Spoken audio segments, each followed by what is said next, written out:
আজ গল্প জাংশনে শুনবেন এক অবিস্মরণীয় রানীর গল্প, যে রানী স্বয়ং মা দুর্গার মতোই রক্ষা করে রেখেছিলেন তার সাম্রাজ্য। প্রাণপণ যুদ্ধ করেছেন তার মাতৃভূমির স্বাধীনতা অক্ষুণ্ণ রাখতে। গল্প জাংশনের আজকের নিবেদন অমৃতা কোনারের কলমে রানী কাহিনীর এক বীরাঙ্গনার গল্প, দুর্গা দুর্গতি নাশিনী।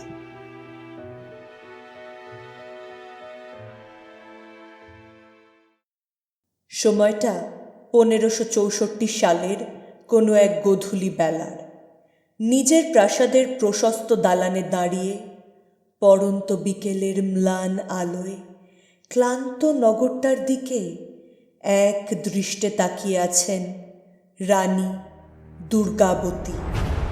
তিনি রোটা ও মহবার অধিপতি চান্দল বংশীয় শালিবাহন রাজার দুহিতা। গোন্ডোয়ানা প্রদেশের গড় কটঙ্গার বা গড়মণ্ডলের রাজা দলপতি শাহের স্ত্রী এবং বর্তমান গড়মণ্ডল সাম্রাজ্যের সম্রাজ্ঞী ও শাসক। সমগ্র সাম্রাজ্য এখন তাঁরই ছত্রছায়ায়। এই রাজ্যকে, রাজ্যবাসীকে সমস্ত বিপদ থেকে রক্ষা করা তাঁর কর্তব্য। জন্ম হতে আজ অবধি তিনি কখনো নিজের দেশকে অপমানিত হতে দেননি, কখনো লুণ্ঠিত হতে দেননি নিজের স্বাধীনতা। কত শকুনের দৃষ্টি যে এই সাম্রাজ্যের ওপর আছে, কত শত্রু যে উদ্গ্রীব হয়ে আছে এ রাজ্য দখলের জন্য, তা রানী বিলক্ষণ জানেন। আর তাই দেবী দুর্গার মতো রক্ষা করে চলেছেন তিনি তার প্রজাকুলকে আর তার দেশ মাতৃকাকে। এত ঝড়ঝঞ্ঝা পেরিয়েও তিনি সদা নির্ভীক ও নিজ লক্ষ্যে অবিচল। দীর্ঘ 14 বছর ধরে একদিকে তিনি কৌশল ও প্রবল বুদ্ধিমত্তার সঙ্গে রক্ষা করে চলেছেন নিজের রাজ্যকে, আর অপরদিকে সিংহাসনের উপযোগী করে তুলেছেন তার পুত্রকে। তবুও আজ কিঞ্চিত বিচলিত হয়েছে তাঁর মন। গড়মণ্ডলের অন্দরে কান পাতলে শোনা যায় একটাই আলোচনা, বিপদ আসছে। তারা ভীত, তারা আশঙ্কিত। তবে রানী আশঙ্কিত নন। 39টি ঋতু পরিবর্তনের সাক্ষী তিনি। কত শত্রুরই তো আক্রমণ হলো, কিন্তু তিনি উন্নত শিরে রক্ষা করে রেখেছেন তাদের সার্বভৌমত্ব। আমাকে ডেকে পাঠিয়েছিলেন রাজ্ঞী? রানী দুর্গাবতীর ঠিক পশ্চাতেই উপস্থিত হলেন মন্ত্রী অধর। আপনার কি মনে হয়, এই আক্রমণ প্রতিহত করবার জন্য আমরা ঠিক কতটা প্রস্তুত? পশ্চাতে না ফিরেই অধরের উদ্দেশ্যে প্রশ্ন করেন রানী। মাথা নত করে নেন অধর। তিনি বেশ জানেন ওই শক্তিশালী মুঘল সৈন্যদের সংখ্যা তাদের সৈন্যদের তুলনায় অনেক বেশি। তবুও সম্রাজ্ঞীর পরিচালনায় গড়মণ্ডলের সৈন্যদের পারদর্শিতা ওই মুঘলদের হয়তো প্রতিহত করতে পারত, কিন্তু বেশ কিছু বছর যাবৎ এ রাজ্যে সেরূপ আক্রমণ হয়নি। মহারানীর বীরত্বের কাহিনী আর শত্রুকে দমন করবার দক্ষতা এক প্রকার ভীত করে রেখেছিল চারপাশের বহিরাগত শত্রুদের। কিন্তু রাজ্যের অভ্যন্তরেও যে তার প্রভাব ভালো মন্দ দুভাবেই পড়েছে।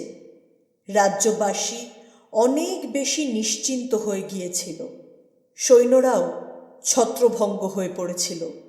এমতাবস্থায় হঠাৎ এমন শক্তিশালী আক্রমণ থেকে কিভাবে রক্ষা পাবে এ রাজ্য? সম্রাট আকবরের বিশ্বস্ত ব্যক্তি আসাফ খাঁ, তার সহায়তায় নিশ্চয়ই অনেক সৈন্য প্রেরণ করা হবে। আর বর্তমানে আমাদের সৈন্য অভ্যন্তরীণ পরিস্থিতি তো আপনার অজানা নয় রাজ্ঞী। ওদের সৈন্যদের তুলনায় আমাদের সৈন্যদল যে দুর্বল। দুর্বল? দুর্বল শব্দটা উচ্চারণ করে ফের তাকালেন দুর্গাবতী। দুর্বল আমরা নয় অধর, দুর্বল আমাদের মানসিকতা। যুদ্ধের পূর্বে ভীত ও আশঙ্কিত হওয়া শত্রুপক্ষকে আরও শক্তিশালী প্রতিপন্ন করে এবং এটাই যুদ্ধে পরাজয়ের প্রথম ধাপ। কিন্তু রাজ্ঞী, মুঘল সেনারা যে সংখ্যায় অধিক, আমরা কি উপায় তাদের সঙ্গে? উপায়? হ্যাঁ, এই উপায় তো ভাবতে হবে আমাদের। কৌশলে যুদ্ধ করতে হবে, যাতে ওদের অধিক সংখ্যার সেনাকেও পরাজিত করতে পারি আমরা। যেভাবেই হোক কিছু পরিকল্পনা করতেই হবে, কিন্তু কোনোভাবেই নিজের দেশের পরাধীনতা মেনে নিতে পারবো না। তার চেয়ে মৃত্যুও শ্রেয়। মহারানীর দৃঢ় প্রতিজ্ঞ উজ্জ্বল দৃষ্টি যেন অধরের অভ্যন্তরেও কোনো জাদু বলে জাগিয়ে তোলে প্রবল আত্মবিশ্বাস। দিনটা 1524 সালের 5ই অক্টোবর। আনন্দমুখর হয়ে ওঠে বর্তমান উত্তরপ্রদেশের মাহবা দুর্গ। দুর্গাষ্টমীর পুণ্যতিথিতে চান্দেলের রাজা শালিবাহনের বংশে জন্মগ্রহণ করে এক কন্যা সন্তান, যেন স্বয়ং মা দুর্গা। নাম রাখা হয় দুর্গাবতী। সমগ্র রাজ্য খুশিতে ভরে ওঠে তাদের নতুন রাজকুমারীকে নিয়ে। কিন্তু সেদিন কি কেউ বুঝতে পেরেছিল এই কন্যাই একদিন অদম্য ইচ্ছাশক্তি আর আত্মবিশ্বাস দিয়ে জয় করবে একের পর এক যুদ্ধ? শৈশব থেকেই সমস্ত রকম প্রশিক্ষণে নিজেকে প্রস্তুত করতে থাকেন দুর্গাবতী। অসিচালনা, যুদ্ধবিদ্যা, ঘোড়সওয়ার সহ সকল কিছুতেই দ্রুতই পারদর্শী হয়ে ওঠেন তিনি। দেখতে দেখতে যৌবনকালে পা দিলেন রাজকুমারী। চিরকালই তিনি ভেবে এসেছেন এমন কাউকেই তিনি বিবাহ করবেন যার বীরত্ব মুগ্ধ করবে তাকে, দেশমাতৃকার প্রতি যার প্রেম অপরিসীম। আর সেই কারণেই গড়মণ্ডল রাজ্যের রাজা দলপতি শাহের পক্ষ থেকে আসা বিবাহের প্রস্তাবে সম্মতি প্রদান করেন তিনি। দলপতি শাহের বীরত্বের কাহিনী মুগ্ধ করেছিল তাকে। 1542 সালের এক বিশেষ দিনে সম্পন্ন হয় এই বিবাহ। আলোর রোশনাইকে সাক্ষী রেখে আত্মীয়তার সম্পর্কে আবদ্ধ হয় চান্দেল ও গড় দুই রাজ্য। বিবাহের কিছুদিন পরেই নবদম্পতির কোলে জন্মগ্রহণ করে এক পুত্র সন্তান, বীরনারায়ণ। স্বামীপুত্র নিয়ে গড় সাম্রাজ্যে সম্রাজ্ঞী রূপে বেশ আনন্দেই সময় অতিবাহিত হতে থাকে রানী দুর্গাবতীর। কিন্তু সুখের সময় যে তার জীবনে ক্ষণস্থায়ী তা কে জানত? বিবাহের 8 বছর পরেই মৃত্যু ঘটে দলপতি শাহের। গড়মণ্ডল তখন শাসকহীন হয়ে এক প্রকার অনাথ হয়ে পড়ে, আর শিশুপুত্রকে নিয়ে রানী পড়েন সংশয়। তিনি যেমন বীরনারায়ণের মা, তেমনি এই সাম্রাজ্যের সম্রাজ্ঞী। অতএব রাজা দলপতি শাহের অবর্তমানে নিজের পুত্র সহ সমগ্র রাজ্যবাসীর রক্ষাকর্ত্রী এবং অভিভাবক তিনি। কিন্তু সিংহাসনের দায়িত্ব কে নেবে? এই সাম্রাজ্যের ভাবী সম্রাট বীরনারায়ণ যে এখনো নাবালক, তার প্রস্তুতি পর্বই যে এখনো সমাপ্ত হয়নি। তাছাড়া সম্রাট বিনা সিংহাসন চিরকালই শত্রুর আগমনের পথকে প্রশস্ত করে। কিন্তু তা তো হতে দেওয়া যায় না। বীর রাজা দলপতি শাহের স্বাধীন সাম্রাজ্যের স্বাধীনতা অক্ষুণ্ণ রাখা স্ত্রী হিসেবে তাঁরই তো কর্তব্য। রানী দুর্গাবতী সিদ্ধান্ত নিলেন এ রাজ্যপাট তিনিই সামলাবেন। নাবালক পুত্রকে সিংহাসনে বসিয়ে তার অভিভাবক হিসেবে তিনি হলেন বর্তমান শাসক। দেওয়ান অধর সিংহ এবং মন্ত্রী মান ঠাকুর অগ্রসর হলেন তাদের বর্তমান শাসককে রাজকাজে সহায়তা করতে। রানী দুর্গাবতী যোগ্য হাতে পরিচালনা করতে থাকলেন শাসন কার্য। সিঙ্গড়গড় দুর্গ থেকে স্থানান্তরিত করলেন তাঁর রাজধানী সাতপুরা পরবর্তী অঞ্চলের চৌড়াগড় দুর্গে। সৈন্যদের নতুনভাবে সংগঠিত করে তাদের প্রশিক্ষণকে আরও উন্নত করেন। যুদ্ধজয়ের প্রচেষ্টা ও দেশমাতৃকার প্রতি প্রেমের মন্ত্রে দীক্ষিত করেন তাদের। অন্তর থেকে শক্তিশালী হয়ে ওঠে তাঁর রাজ্য। কিন্তু রাজা বিনা রাজ্য, তাও এক নারী শাসিত রাজ্য, এ যে বহিরাগত শত্রুদের দৃষ্টিকে আরও লোলুপ করে তোলে। মালব রাজ্যে আসীন শেরশাশুড়ি দলপতি শাহের জীবদ্দশাতেই তার কুদৃষ্টি রেখেছিলেন এই রাজ্যের প্রতি। দলপতি শাহ ও দুর্গাবতীর বিবাহে গণ্ড ও চান্দেল শক্তি ঐক্যবদ্ধ হয়ে ওঠে, যার ফলস্বরূপ শেরশাশুড়ির এ রাজ্য দখলের স্বপ্ন আর বাস্তবে রূপান্তরিত হতে পারে না।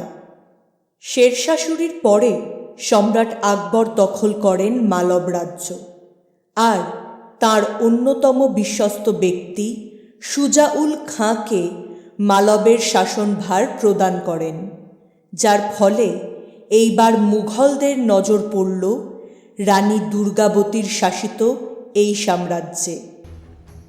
সুজা খাঁর মৃত্যুর পর 1556 সালে তার পুত্র বাজবাহাদুর দায়িত্ব নেন মালবের।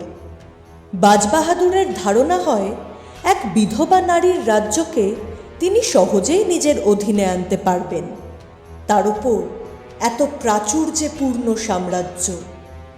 বাজবাহাদুর আর দেরি করেন না। সিংহাসনে আসীন হতেই তিনি গড়মণ্ডল দখলের উদ্দেশ্যে আক্রমণ হানেন রানী দুর্গাবতীর রাজ্যে। কিন্তু বীর যোদ্ধা ও অত্যাচারী শাসক বাজবাহাদুর রানী দুর্গাবতীর নিকট পরাজিত হন। প্রবল যুদ্ধের পরেও একবার নয়, বারংবার অবশেষে তিনি নত স্বীকার করেন গড়মণ্ডল সম্রাজ্ঞীর নিকট। তিনি উপলব্ধি করেন নারী শক্তির প্রকাশকে। যথারীতি তাঁর কুদৃষ্টি থেকে রক্ষা পায় এই সাম্রাজ্য। এরপর পেরিয়ে যায় খানিক সময়। রানী দুর্গাবতী সুকৌশলে চালিয়ে যান রাজ্যের শাসন। সৈন্যশক্তি বৃদ্ধি, রাজনৈতিক কূটনৈতিক সম্পর্ক বজায় রাখা, রাজ্যের সম্পদ বৃদ্ধি, বীরনারায়ণের সার্বিক প্রস্তুতি সহ সমগ্র দিক তিনি পরিচালনা করেন দক্ষতার সঙ্গে। অপরদিকে মালবের কারা প্রদেশের শাসনভার প্রদান করেন তাঁর আরেক প্রিয় পাত্র আশফ খাঁকে। এইবার আশফ খাঁর নজর এসে পড়ে পার্শ্ববর্তী সকল রাজ্যে। রেওয়া রাজ্যকে আক্রমণ করে সেই রাজ্যের রাজা রামচন্দ্রকে তিনি পূর্বেই বন্দী করেছেন। সেই সংবাদ এসে পৌঁছেছে রানীর নিকট। মুঘল শক্তি একে একে গ্রাস করছে সমস্ত রাজ্যকে। খানিক সংশয় রানীর মনেও এসেছে, কিন্তু আশফ খাঁ যে এত দ্রুত তার সম্পদ সমৃদ্ধির প্রতি ঈর্ষান্বিত হয়ে উঠবেন আর দ্রুতই এক নারী শাসিত রাজ্যকে আক্রমণ ও দখলের বাসনা তার মনে জেগে উঠবে, তা বোধহয় দুর্গাবতী অনুমান করতে পারেননি। কিন্তু গড়মণ্ডলের প্রজাদের মনে ভয়ের সঞ্চার ঘটে।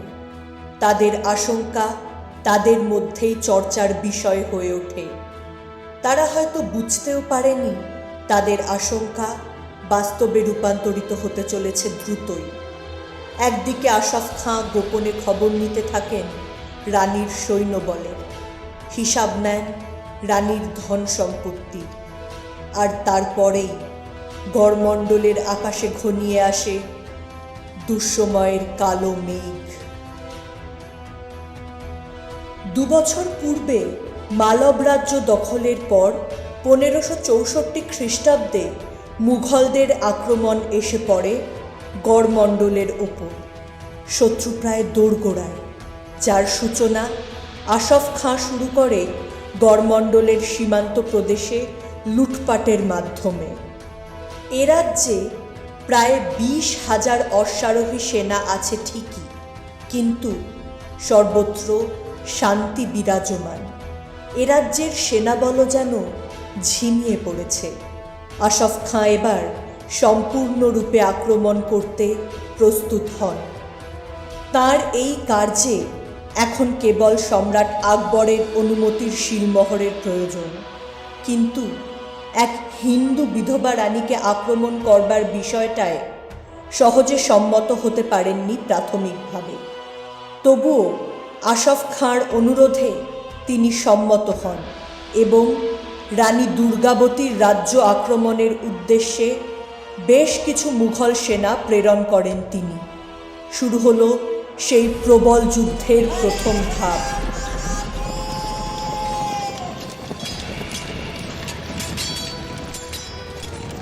এমতাবস্থায় নিজের রাজ্যবাসীকে যুদ্ধের জন্য প্রস্তুত করতে, সৈন্যদের মনোবল বৃদ্ধি করতে উদ্যত হলেন রানী দুর্গাবতী। তাঁর দৃঢ় কণ্ঠে সকলের উদ্দেশ্যে অভয় বাণী শোনা যায়। তোমাদের ভয় কিসের? আক্রমণ যদি আসে তবে বীরের ন্যায় যুদ্ধ করতে হবে।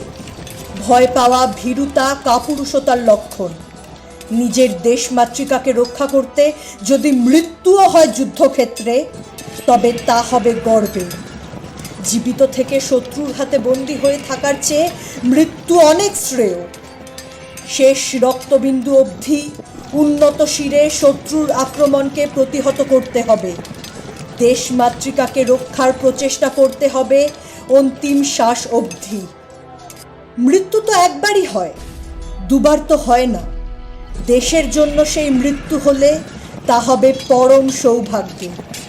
আর তা না হলে, যদি শত্রুর হাতে পরাধীন হতে হয় আমাদের, তবে প্রতি মুহূর্তে মৃত্যু হবে আমাদের আত্মার, আমাদের সম্মানে। অতএব প্রাণ ভয় না করে, অন্তরে সংশয় না রেখে ঝাঁপিয়ে পড়তে হবে শত্রুর সম্মুখে। হারা হারা মহাদেব! রানীর উচ্চারিত প্রতিটা শব্দ তীরের ফলার মতোই তীক্ষ্ণ। তাঁর রাজ্যবাসীর উদ্দেশ্যে দেওয়া প্রতিটা বার্তা শিহরণ জাগায় সকলের মনে। নতুনভাবে শক্তির সঞ্চার হয় তাদের মাঝে। তারাও শপথ গ্রহণ করে এই যজ্ঞে সামিল হয়ে সমস্ত প্রাণশক্তি উৎসর্গ করবার। সমগ্র রাজ্যে যেন যুদ্ধের দামামা বেজে ওঠে। স্বদেশ রক্ষার মহাযজ্ঞে সামিল হতে চতুর্দিকে এক সাজো সাজো রব। যুবক থেকে বৃদ্ধ সকলেই প্রস্তুত হয় এই পুণ্য কার্যে। নিজ হাতে প্রস্তুত করা তাঁর পুত্র বীরনারায়ণকে সঙ্গে নিয়ে রণরঙ্গিনী মূর্তি ধারণ করে রানী অবতীর্ণ হন যুদ্ধক্ষেত্রে। সঙ্গে থাকেন প্রধান সেনাপতি অর্জুন দাস ও মন্ত্রী অধর সিংহ। আশফ খাঁ রানীর বীরত্বের কাহিনী শুনে ঈর্ষান্বিত হয়েছিলেন, কিন্তু রানীর বুদ্ধির পরিচয় তিনি পেলেন এইবার। শত্রুপক্ষকে কঠিন হাতে দমন করতে রানী নতুন পরিকল্পনা করেন। নারাই নামক অঞ্চলে তিনি তার সৈন্য সামন্ত নিয়ে উপস্থিত হন এবং শত্রুপক্ষকে সঠিক জবাব দেন। আশফ খাঁ ভেবেছিলেন রানীর শক্তি তার থেকে বেশি নয়, তাই এক প্রকার বিনা যুদ্ধেই দখল হয়ে যাবে এ রাজ্য। অতএব এমন চিন্তাভাবনা করা আশফ খাঁর সৈন্যরা প্রস্তুত ছিল না এমন আকস্মিক আক্রমণের জন্য। শুরু হয় প্রবল যুদ্ধ। দুই পক্ষের প্রচুর সেনার প্রাণ যায় সে যুদ্ধে। রানীর বিশ্বস্ত বীর সেনাপতি অর্জুন দাসও যুদ্ধক্ষেত্রেই প্রাণ ত্যাগ করেন। তবুও অদম্য সাহসে হস্তির পিঠে চড়ে রানী ধরাশায়ী করতে থাকেন একের পর এক মুঘল সৈন্যকে। আশফ খাঁ বুঝতে পারেন এ যুদ্ধ তার পক্ষে জেতা সম্ভব নয়। যথারীতি অত্যন্ত ক্ষুব্ধ হয়ে পিছু হাঁটলেন তিনি এবং আরও অধিক সংখ্যক সৈন্যের দাবি নিয়ে উপস্থিত হন সম্রাটের নিকট। আশফ খাঁর এই পরাজয় সম্রাট আকবরের অহংকারকে যেন ক্ষুণ্ণ করে। নিজ সম্মান রক্ষার্থে আরও সৈন্য আশফ খাঁর সহায়তায় প্রেরণ করেন তিনি। পুনরায় শুরু হয় যুদ্ধ। রানীর সৈন্যদল বীরত্বের সঙ্গে প্রতিহত করতে থাকে শত্রুপক্ষকে, কিন্তু অধিক উত্তেজনায় বেশ কিছু সৈন্য যুদ্ধক্ষেত্রের মধ্যস্থ নদী অতিক্রম করে ওপারে চলে যায় শত্রুর সম্মুখে, আর অকস্মাৎ প্লাবন এসে ছাপিয়ে যায় নদীর দুকুল, যার ফলে মারা যায় রানীর অসংখ্য সৈন্য। তবুও চলতে থাকে যুদ্ধ। রানীর 20,000 সেনার সংখ্যা কমতে কমতে প্রায় 300 নিকট উপস্থিত হয় এবং অবশিষ্ট সেনারাও যুদ্ধে পরিশ্রান্ত। কিন্তু মুঘল সেনাদের সেই অসুবিধে নেই। পরিশ্রান্ত সেনার স্থান পূরণ করছে নতুন মুঘল সৈন্যরা। কিন্তু রানীর সে উপায় কোথায়? এই মুহূর্তেই এক প্রকার নির্ধারণ হয়ে যায় গড়মণ্ডলের পরাজয়। তবুও রানী দুর্গাবতী পরাজয় মানতে নারাজ। তিনি যুদ্ধজয়ের শেষ ও নতুন এক পরিকল্পনা করেন।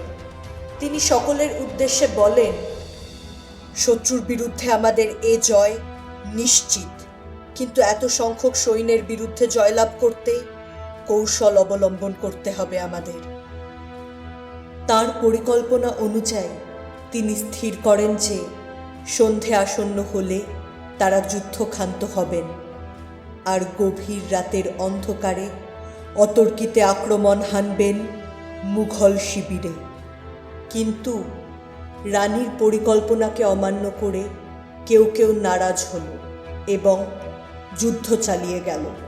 ওই অল্প সংখ্যক সৈন্য বিভক্ত হয়ে গেল 2 দলে। ঠিক এই ক্ষণেই নিশ্চিত হয়ে যায় তাদের পরাজয়। একে একে মৃত্যু হতে থাকে রানী দুর্গাবতীর সৈন্যদের।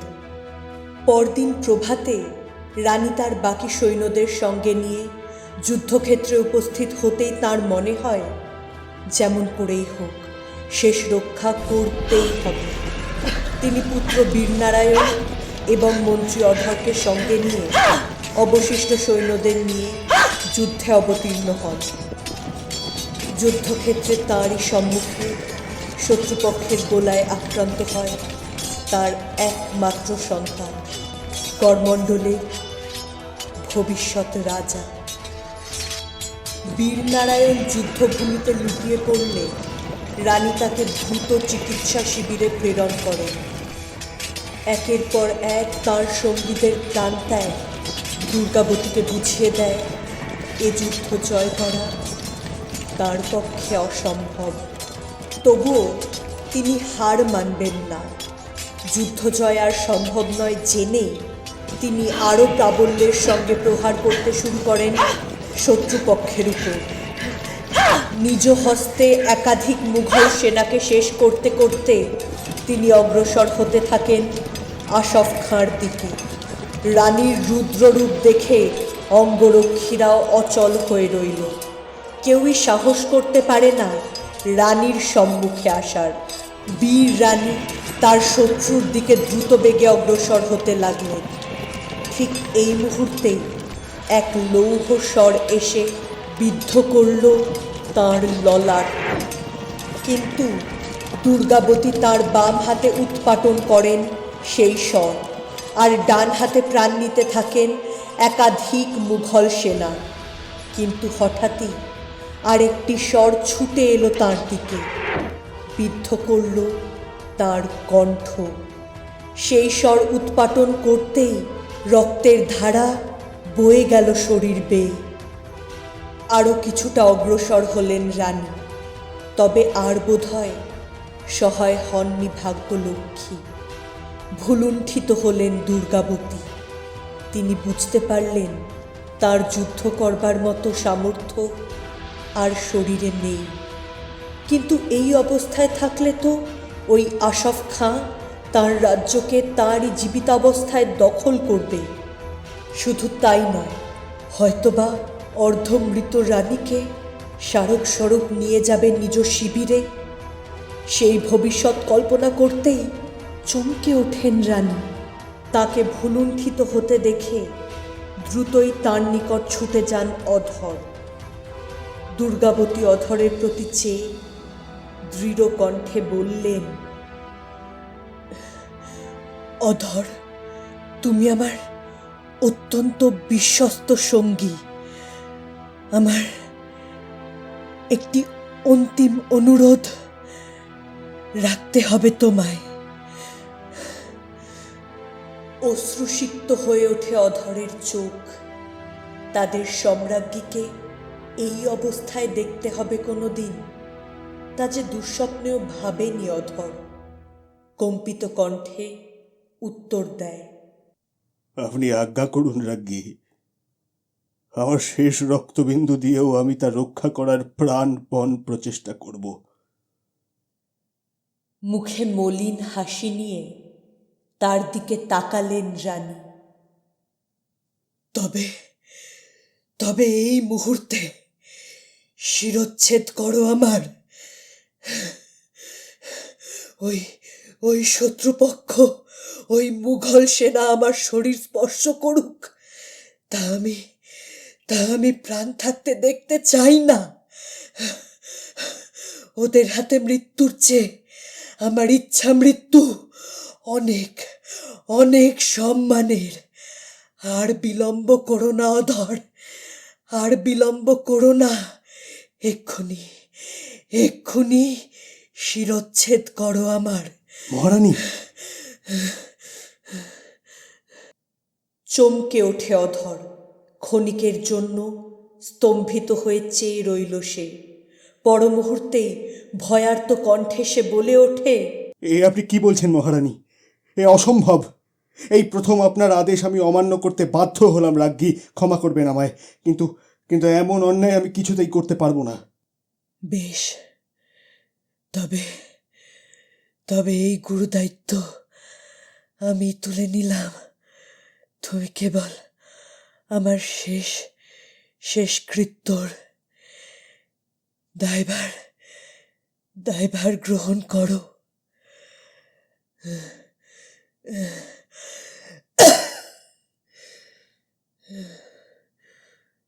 শব্দগুচ্ছ উচ্চারিত হতেই রানীর কটিতট থেকে বার হলো তার তলোয়ার, আর দ্রুত বেগে তার শিরচ্ছেদ করল রানীর।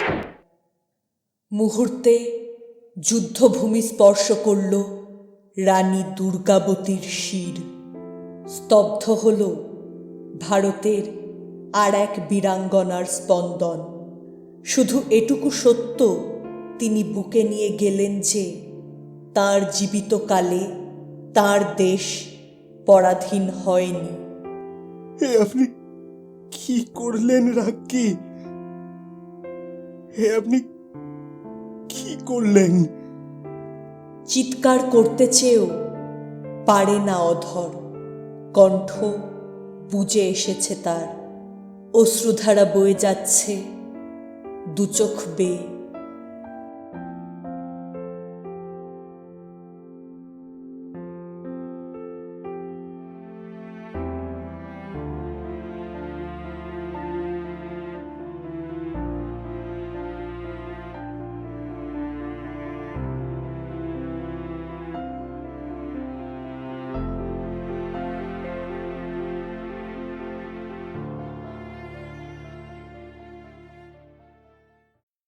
শুনলেন অমৃতা কোনারের কলমে রানী কাহিনীর এক বীরাঙ্গনার গল্প, দুর্গা দুর্গতি নাশিনী।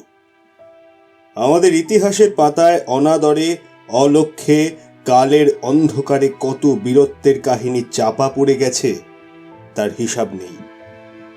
যদি আপনারা আরও এরকম গল্প শুনতে চান তাহলে অবশ্যই কমেন্টে আমাদের জানান। আমরা চেষ্টা করব কালের তিমির ভেদ করে ইতিহাসের বীর গাথা আপনাদের সম্মুখে তুলে ধরবার। গল্প জাংশন শুনতে থাকুন, গল্প জাংশনের পাশে থাকুন। ধন্যবাদ।